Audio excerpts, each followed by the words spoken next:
ಹೌದು, ರಾಜ್ಯದಲ್ಲಿ ಕಾಂಗ್ರೆಸ್ ಸರ್ಕಾರ ಆಡಳಿತಕ್ಕೆ ಬಂದ ನಂತರ ಚಿಕ್ಕಬಳ್ಳಾಪುರ ಜಿಲ್ಲೆಗೆ ಪದೇ ಪದೇ ನಷ್ಟವನ್ನೇ ಮಾಡುತ್ತಿದೆ ಎಂಬುದಕ್ಕೆ ಇದೊಂದು ಉದಾಹರಣೆಯಷ್ಟೇ. ಈ ಹಿಂದಿನ ಬಿಜೆಪಿ ಸರ್ಕಾರ ತನ್ನ ಕೊನೆಯ ಬಜೆಟ್ನಲ್ಲಿ ಘೋಷಣೆ ಮಾಡಿದ್ದ ಎಲ್ಲ ಯೋಜನೆಗಳಿಗೂ ಶಾಶ್ವತ ಸಮಾಧಿ ಕಟ್ಟಿರುವ ಕಾಂಗ್ರೆಸ್ ಸರ್ಕಾರ ಇದೀಗ ಕೋಲಾರ ಚಿಕ್ಕಬಳ್ಳಾಪುರ ಹಾಲು ಒಕ್ಕೂಟ ವಿಭಜನೆಯನ್ನು ಮುಂದೂಡುವ ಮೂಲಕ ಬಂಡತನ ಪ್ರದರ್ಶನಕ್ಕೆ ಮುಂದಾಗಿದೆ. ಈ ಹಿಂದಿನ ಬಿಜೆಪಿ ಸರ್ಕಾರದ ಅವಧಿಯಲ್ಲಿ ಕೋಲಾರ ಹಾಲು ಒಕ್ಕೂಟದಿಂದ ಚಿಕ್ಕಬಳ್ಳಾಪುರ ಹಾಲು ಒಕ್ಕೂಟವನ್ನು ಪ್ರತ್ಯೇಕ ಮಾಡಲಾಗಿತ್ತು.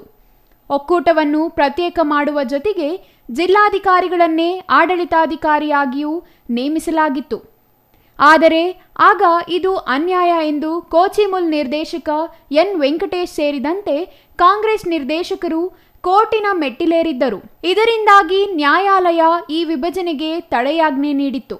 ಪ್ರಕರಣ ನ್ಯಾಯಾಲಯದಲ್ಲಿ ಇರುವಾಗಲೇ ರಾಜ್ಯದಲ್ಲಿ ವಿಧಾನಸಭಾ ಚುನಾವಣೆಗಳು ಬಂದು ಬಿಜೆಪಿ ಸರ್ಕಾರ ಅಧಿಕಾರ ಕಳೆದುಕೊಂಡು ಕಾಂಗ್ರೆಸ್ ಸರ್ಕಾರ ಆಡಳಿತಕ್ಕೆ ಬಂದಿತು. ರಾಜ್ಯದಲ್ಲಿ ಕಾಂಗ್ರೆಸ್ ಸರ್ಕಾರ ಅಧಿಕಾರ ಹಿಡಿದ ಕೂಡಲೇ ಕೋಚಿಮುಲ್ ವಿಭಜನೆಯನ್ನು ರದ್ದುಪಡಿಸಿತು. ಇದರಿಂದ ಜಿಲ್ಲೆಯಲ್ಲಿ ತೀವ್ರ ವಿರೋಧ ವ್ಯಕ್ತವಾಗಿತ್ತು. ಆಗ ಜಿಲ್ಲಾ ಉಸ್ತುವಾರಿ ಸಚಿವ ಡಾಕ್ಟರ್ ಎಂಸಿ ಸುಧಾಕರ್ ಸೇರಿದಂತೆ ಕೋಚಿಮುಲ್ ನಿರ್ದೇಶಕ ಎನ್ ವೆಂಕಟೇಶ್ ಅವರು ಕೋಚಿಮುಲ್ ವಿಭಜನೆ ಕಾನೂನು ಪ್ರಕಾರ ನಡೆಯಲಿದೆ, ವಿಭಜನೆಯಾದ ನಂತರವೇ ಹಾಲು ಒಕ್ಕೂಟಕ್ಕೆ ಚುನಾವಣೆ ನಡೆಸಲಾಗುವುದು ಎಂದು ಘೋಷಿಸಿದ್ದರು. ಆದರೆ ಕೇವಲ ಕೆಲವೇ ದಿನಗಳ ಹಿಂದೆ ಕಾಂಗ್ರೆಸ್ ನಾಯಕರು ನೀಡಿದ್ದ ಈ ಭರವಸೆ ಇದೀಗ ಹುಸಿಯಾಗಿದೆ. ಕೋಚಿಮುಲ್ನಿಂದ ಚಿಮುಲ್ ಪ್ರತ್ಯೇಕ ಮಾಡಿದ ನಂತರವೇ ಚುನಾವಣೆ ನಡೆಸಲಾಗುವುದು ಎಂದು ಹೇಳಿದ್ದ ಕಾಂಗ್ರೆಸ್ ನಾಯಕರು ಇದೀಗ ಜಾರಿಕೊಳ್ಳುವ ಯತ್ನ ನಡೆಸುತ್ತಿದ್ದಾರೆ. ಏಪ್ರಿಲ್ 28ಕ್ಕೆ ಕೋಚಿಮುಲ್ ಚುನಾವಣೆ ನಿಗದಿಯಾಗಿದ್ದು, ಪ್ರಸ್ತುತ ಚುನಾವಣೆ ಒಳಗೆ ಹಾಲು ಒಕ್ಕೂಟದ ವಿಭಜನೆ ಇಲ್ಲ ಎಂದು ಸ್ವತಃ ಕೋಚಿಮುಲ್ ನಿರ್ದೇಶಕ ಎನ್ ವೆಂಕಟೇಶ್ ಹೇಳಿದ್ದಾರೆ. ಅಲ್ಲದೆ ಮುಂದಿನ ಸೆಪ್ಟೆಂಬರ್ನಲ್ಲಿ ಒಕ್ಕೂಟ ವಿಭಜನೆ ನಡೆಯಲಿದೆ ಎಂಬ ಮತ್ತೊಂದು ಭರವಸೆಯನ್ನೂ ನೀಡಿದ್ದಾರೆ. ಕಾಂಗ್ರೆಸ್ ನಾಯಕರು ಹಾಗೂ ಕೋಚಿಮುಲ್ ನಿರ್ದೇಶಕರ ಈ ನಡೆ ಹಲವು ಅನುಮಾನಗಳಿಗೆ ಕಾರಣವಾಗಿದ್ದು, ಚುನಾವಣೆಗೆ ಮೊದಲು ಒಕ್ಕೂಟ ಯಾಕೆ ವಿಭಜನೆ ಮಾಡುತ್ತಿಲ್ಲ ಎಂಬ ಪ್ರಶ್ನೆಗೆ ಸ್ಪಷ್ಟ ಉತ್ತರ ನೀಡದ ನಾಯಕರ ವಿರುದ್ಧ ಜಿಲ್ಲೆಯ ಹೈನು ರೈತರಲ್ಲಿ ತೀವ್ರ ಅಸಮಾಧಾನ ವ್ಯಕ್ತವಾಗುತ್ತಿದೆ. ಕೋಲಾರ ಚಿಕ್ಕಬಳ್ಳಾಪುರ ಹಾಲು ಒಕ್ಕೂಟದ ಚುನಾವಣೆ ಡೇಟ್ ನಿಗದಿಪಡಿಸಿದ್ದಾರೆ. ಆದರೆ ಪಾರ್ಲಿಮೆಂಟರಿ ಚುನಾವಣೆ ಏಪ್ರಿಲ್ 28ಕ್ಕೆ ನಿಗದಿಯಾದರೆ ಸ್ವಲ್ಪ ಅದೂ ಬದಲಾವಣೆ ಆಗ್ಬೋದು. ಇಲ್ಲ ಅಂದ್ರೆ 2 ದಿನ ಡಿಫರೆನ್ಸ್ ಆದರೂ ಈ ಚೇಂಜಸ್ ಆಗಲ್ಲ. ಒಕ್ಕೂಟ ಪ್ರತ್ಯೇಕ ಆಗೋದು ಅದಕ್ಕೆ ಸ್ಪಷ್ಟೀಕರಣ ಕೊಡ್ತೀವಿ. ಕೋಲಾರ ಚಿಕ್ಕಬಳ್ಳಾಪುರ ಹಾಲು ಒಕ್ಕೂಟ ಬದಲಾವಣೆ ಆಗೋದು ಸೆಪ್ಟೆಂಬರ್ ತಿಂಗಳಲ್ಲಿ ಬೈಫರ್ಕೇಶನ್ ಆಗಿದೆ. ಅದಕ್ಕೆ ಬರ್ತೀನಿ. ಅದಕ್ಕೆ ಕೋರ್ಟು ಅದಕ್ಕೆ ಒಂದು ಅಧಿಸೂಚನೆ ಹೊರಡಿಸಿ ಜನರಲ್ AGM ಅಲ್ಲಿ ಬೈಫರ್ಕೇಶನ್ ಅಜೆಂಡಾದಲ್ಲಿ ಇಟ್ಟು ಅದನ್ನ ಬೈಫರ್ಕೇಶನ್ ಮಾಡಿಕೊಂಡ್ರೆ ಮಾತ್ರ ಅದು ಬೈಫರ್ಕೇಶನ್ಗೆ ಅಷ್ಟು ಅಂತ ತೋರಿಸಿದ್ದಾರೆ. ಇದು AGM ಅಲ್ಲಿ ಮಾಡಬೇಕು ಅಂತ ಮಿನಿಸ್ಟ್ರು ಇದಕ್ಕೆ AGM ಅಲ್ಲಿ ಮೀಟಿಂಗ್ ಅಲ್ಲಿ ಇಟ್ಕೊಂಡು ಸೆಪ್ಟೆಂಬರ್ ಇಟ್ಕೊಂಡು ಅಕ್ಟೋಬರ್ ಬೈಫರ್ಕೇಶನ್ ಮಾಡಬೇಕು ಅಂತ ಈಗ ಆಲ್ರೆಡಿ ಅವರೆಲ್ಲ ಕೆಲಸ ಕಾರ್ಯಗಳೆಲ್ಲ ಪೂರೈಸಿಕೊಂಡಿದ್ದಾರೆ. ಇನ್ನು ಹಾಲು ಒಕ್ಕೂಟ ಪ್ರತ್ಯೇಕ ಮಾಡಲು ಹಾಲು ಮತ್ತು ಮೊಸರಿನ ಪ್ಯಾಕಿಂಗ್ ಯೂನಿಟ್ ಅಗತ್ಯವಿದೆ. ಈ ಯೂನಿಟ್ ಮಾಡಲು ಅಗತ್ಯವಿರುವ ಭೂಮಿಯನ್ನು ನಂದಿ ಕ್ರಾಸ್ನಲ್ಲಿರುವ ತೋಟಗಾರಿಕೆ ಇಲಾಖೆಯಿಂದ ಪಡೆಯಲು ಸರ್ಕಾರದ ಮಟ್ಟದಲ್ಲಿ ಮಾತುಕತೆ ನಡೆಸಲಾಗಿದೆ. ಇದಕ್ಕೆ ತೋಟಗಾರಿಕಾ ಇಲಾಖೆಯು ಒಪ್ಪಿಗೆ ಸೂಚಿಸಿದ್ದು, ಇದಕ್ಕೆ ಸಂಬಂಧಿಸಿ DPR ಕೂಡ ಸಿದ್ಧಪಡಿಸಲಾಗಿತ್ತು. ನಂದಿ ಕ್ರಾಸ್ನಲ್ಲಿರುವ ಮೆಗಾ ಡೇರಿ ಪಕ್ಕದಲ್ಲಿಯೇ ಇರುವ ತೋಟಗಾರಿಕಾ ಇಲಾಖೆಗೆ ಸೇರಿದ ಜಮೀನು ಹಾಲು ಒಕ್ಕೂಟಕ್ಕೆ ಪಡೆಯುವ ಭರವಸೆ ನೀಡಿದ್ದರು. ಅಲ್ಲದೆ 40 ಕೋಟಿ ವೆಚ್ಚದಲ್ಲಿ ಇದೇ ಜಾಗದಲ್ಲಿ ಹಾಲಿನ ಪ್ಯಾಕಿಂಗ್ ಯೂನಿಟ್ ನಿರ್ಮಿಸುವ ಬಗ್ಗೆಯೂ ಇದೇ ಕೋಚಿಮುಲ್ ನಿರ್ದೇಶಕ ಎನ್ ವೆಂಕಟೇಶ್ ಹೇಳಿದ್ದರು. ಪ್ರತಿನಿತ್ಯ 5 ಲಕ್ಷ ಲೀಟರ್ ಪ್ಯಾಕ್ ಮಾಡುವ ಹಾಲಿನ ಪ್ಯಾಕಿಂಗ್ ಯೂನಿಟ್ ಸ್ಥಾಪನೆ ಮಾಡಿ ಅಲ್ಲಿ ಸೌಲಭ್ಯ ಪಡೆದ ನಂತರವೇ ಒಕ್ಕೂಟ ವಿಭಜನೆ ಮಾಡಬೇಕು ಎಂದು ಕಾಂಗ್ರೆಸ್ ನಿರ್ದೇಶಕರು ಹೇಳಿದ್ದರು. ಆದರೆ ರಾಜ್ಯದಲ್ಲಿ ಕಾಂಗ್ರೆಸ್ ಸರ್ಕಾರ ಅಧಿಕಾರಕ್ಕೆ ಬಂದು 10 ತಿಂಗಳೇ ಕಳೆದರೂ ಈವರೆಗೆ ಹಾಲಿನ ಪ್ಯಾಕಿಂಗ್ ಯೂನಿಟ್ ಸ್ಥಾಪನೆಯಾಗಲಿ, ತೋಟಗಾರಿಕಾ ಜಮೀನು ಮೆಗಾ ಡೇರಿಗೆ ನೀಡುವ ಪ್ರಕ್ರಿಯೆಯಾಗಲಿ ಈವರೆಗೂ ನಡೆದಿಲ್ಲ. ಇನ್ನು ಒಕ್ಕೂಟ ವಿಭಜನೆಯ ನಂತರವೇ ಚುನಾವಣೆ ನಡೆಸಲಾಗುವುದು ಎಂದು ಇದೇ ನಿರ್ದೇಶಕರು ಇದೀಗ ಚುನಾವಣೆಗೆ ಸಿದ್ಧರಾಗುತ್ತಿರುವುದು ಜಿಲ್ಲೆಯ ಹೈನು ರೈತರನ್ನು ಕೆರಳಿಸಿದೆ.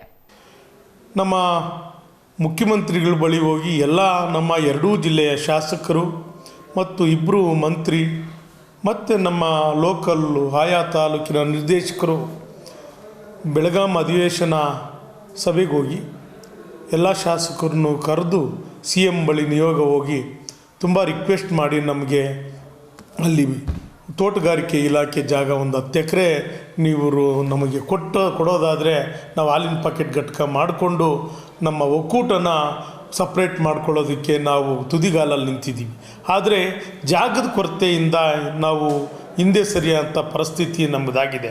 ಹಾಗಾಗಿ ಮುಂದಿನ ಅಧಿವೇಶನದ ಟೈಮಲ್ಲಿ ಹೋಗಿ ಮುಖ್ಯಮಂತ್ರಿಗಳನ್ನ ನಾವು ಚರ್ಚೆ ಮಾಡೋದಕ್ಕೆ ನಾವು ಹೋಗೋದಕ್ಕೆ ಸಿದ್ಧವಿದ್ದೀವಿ. ಮೆಗಾ ಡೇರಿಯಲ್ಲಿ ಹಾಲಿನ ಪ್ಯಾಕಿಂಗ್ ಯೂನಿಟ್ ಮಾಡಲು ಆಡಳಿತ ಮಂಡಳಿ ಸಭೆಯಲ್ಲಿ ಚರ್ಚೆ ನಡೆಸಿ DPR ಕೂಡ ಸಿದ್ಧಪಡಿಸಲಾಗಿತ್ತು.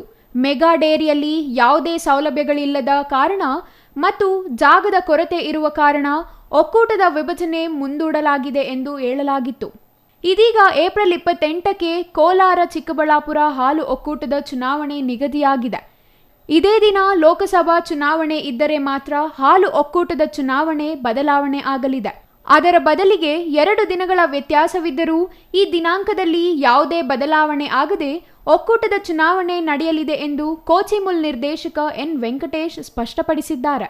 ಹಾಗಾದರೆ ಸೆಪ್ಟೆಂಬರ್ ತಿಂಗಳಿಗಾದರೂ ಕೋಲಾರ ಚಿಕ್ಕಬಳ್ಳಾಪುರ ಹಾಲು ಒಕ್ಕೂಟ ಪ್ರತ್ಯೇಕವಾಗಲಿದೆಯಾ? ಸೆಪ್ಟೆಂಬರ್ ವೇಳೆಗೆ ತೋಟಗಾರಿಕಾ ಇಲಾಖೆಯ ಭೂಮಿ ಒಕ್ಕೂಟಕ್ಕೆ ಸಿಗಲಿದೆಯಾ?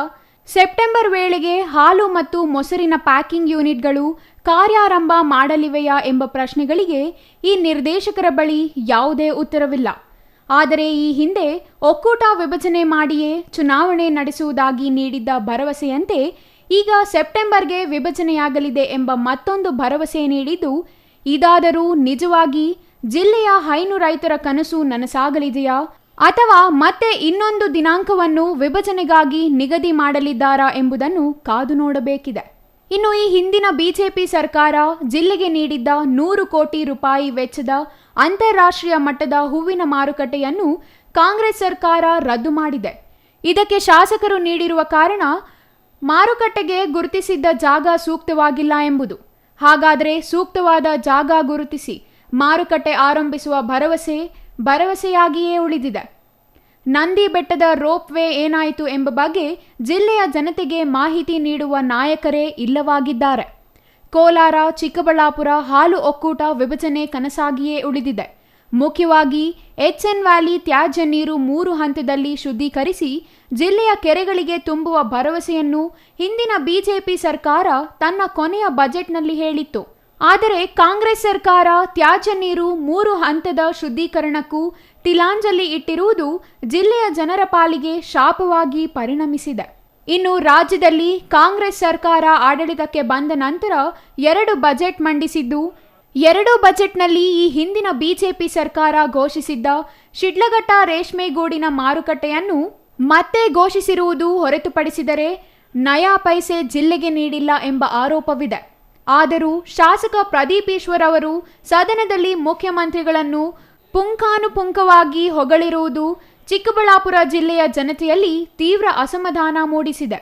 ಒಟ್ನಲ್ಲಿ ಕಾಂಗ್ರೆಸ್ ಸರ್ಕಾರ ಅಧಿಕಾರಕ್ಕೆ ಬಂದ ನಂತರ ಚಿಕ್ಕಬಳ್ಳಾಪುರ ಜಿಲ್ಲೆ ಪಡೆದಿರುವುದಕ್ಕಿಂತ ಕಳೆದುಕೊಂಡಿರುವುದೇ ಹೆಚ್ಚಾಗಿದ್ದು, ಇನ್ನಾದರೂ ಶಾಸಕ ಪ್ರದೀಪ್ ಈಶ್ವರ್ ಅವರು ಸದನದಲ್ಲಿ ಜಿಲ್ಲೆಯ ಅಭಿವೃದ್ಧಿಯ ಬಗ್ಗೆ ಮಾತನಾಡಿ ಅನುದಾನ ತರಲು ಪ್ರಯತ್ನ ನಡೆಸುತ್ತಾರೆ ಗೊತ್ತಿಲ್ಲ. Jangalahalli Ashwath, CTV news, Chikkaballapur.